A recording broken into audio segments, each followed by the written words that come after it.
I was just a weekend warrior. I missed getting drafted by one day. I was playing in Canada. My mother called and said, if you're going to get in reserves, you better come home, because the guy I took one with, he got drafted. So I said, okay, I'll play Sunday and I'll come home and go to the draft board. And I went down to the draft board in Bakersfield, and they said, well, let me look here. Well, you know, you lucked out. You're the number one on the next call. And I said, how many days is that? Well, you got about 2 or 3 days before we bring the next one out.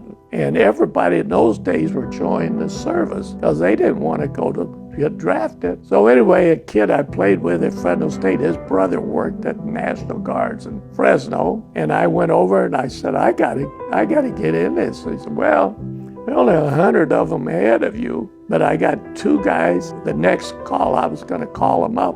If one don't go, I'll give it to you. So he called me the next morning. He said, you lucked out. The guy didn't show up.